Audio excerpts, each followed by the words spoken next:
ويريكم آياته فأي آيات الله تنكرون.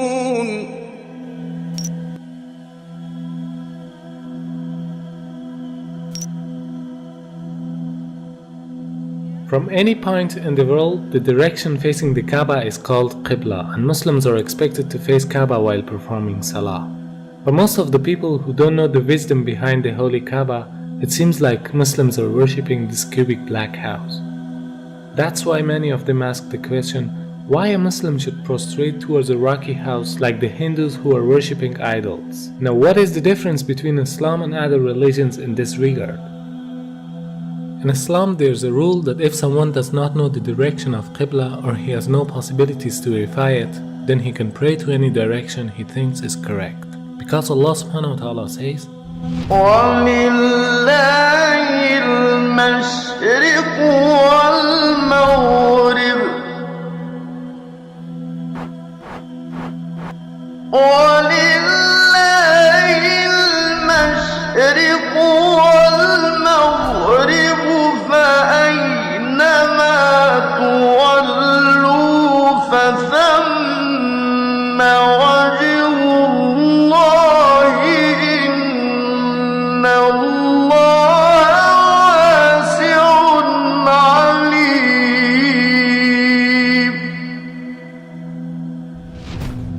From this verse we can understand that the meaning of prostrating towards Kaaba is only to be united.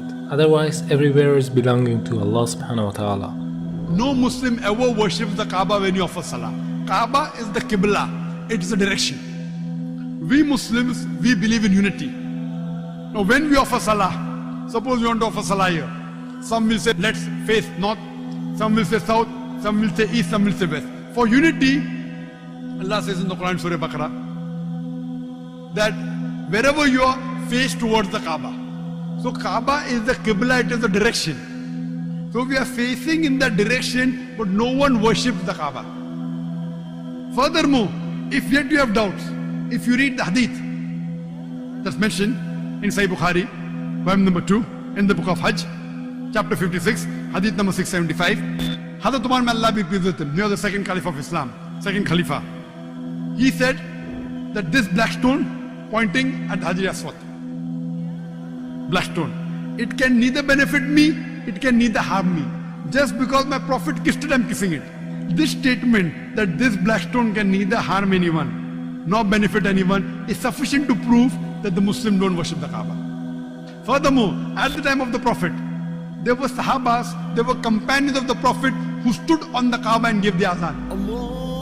No idol worshipper will ever stand on the Kaaba and give the azan, proving that no Muslim ever worships the Kaaba. It's only the Qibla, it's a direction. Not only Salah towards the Kaaba, rather the circumambulation is also a sign of unity.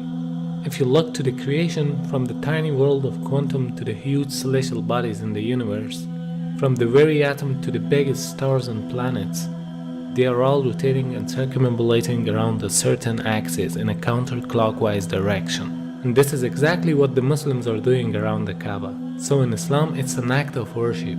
It means in nature everything is worshipping the Almighty Creator, but not the body which is in the center of the circumambulation. This represents the unity in the whole creation. Beside the logical fact, there's a scientific reasoning about the Kaaba. When a person puts his head on the ground towards the Kaaba, the harmful charges would be released out of his body in a perfect manner, and it causes the body to balance its energy system. To know how it works, first you should know about the concept of the golden ratio. The golden ratio is a proportion of a longer distance to a shorter one, which is equal to phi constant, 1.618. This ratio is also called a divine proportion because the Almighty Creator has used the very same proportion in a great number of events.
golden mean in itself is an evidence of creation.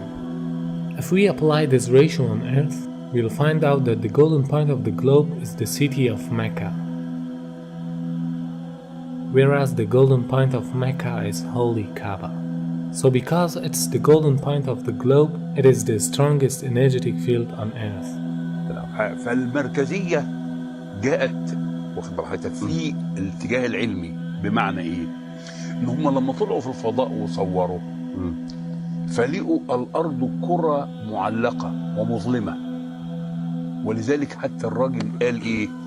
اجدها كرة مظلمة معلقة، من الذي علقها؟ هو يريد هو أرمسترونج. وكان كأنه يريد أن يقول بلسان الحال لا بلسان المقال الله الذي علقها.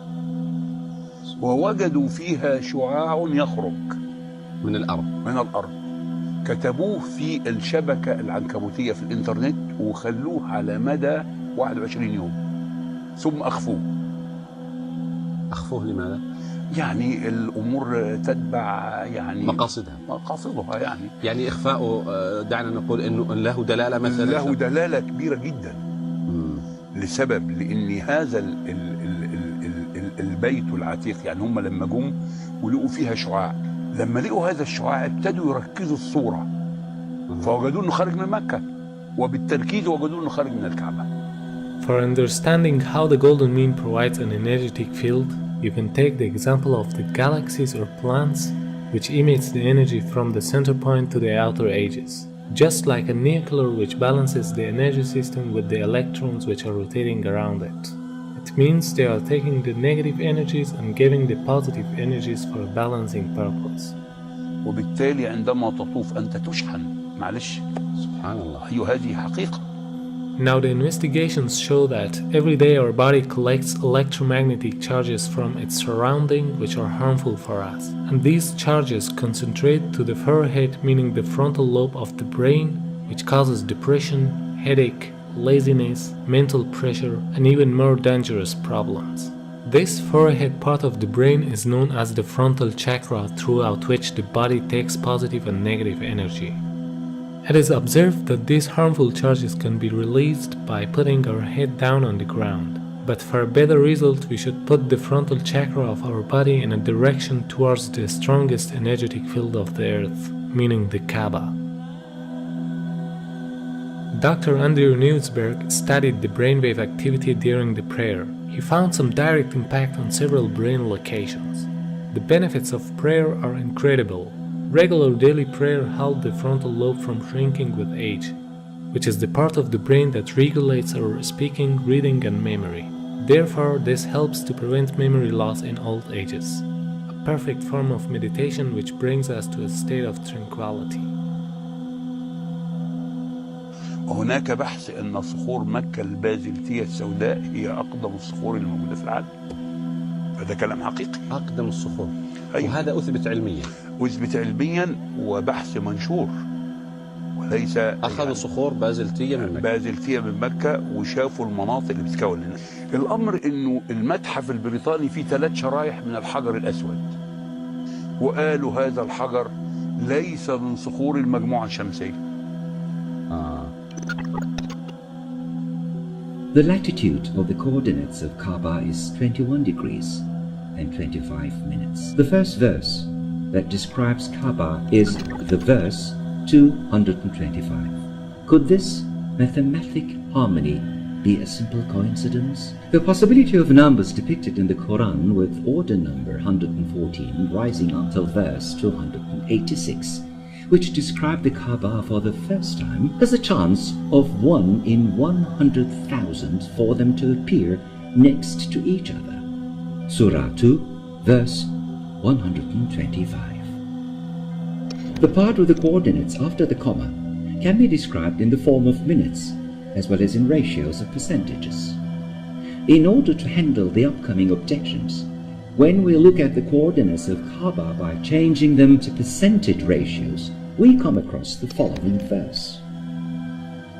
Surah 2, verse 142.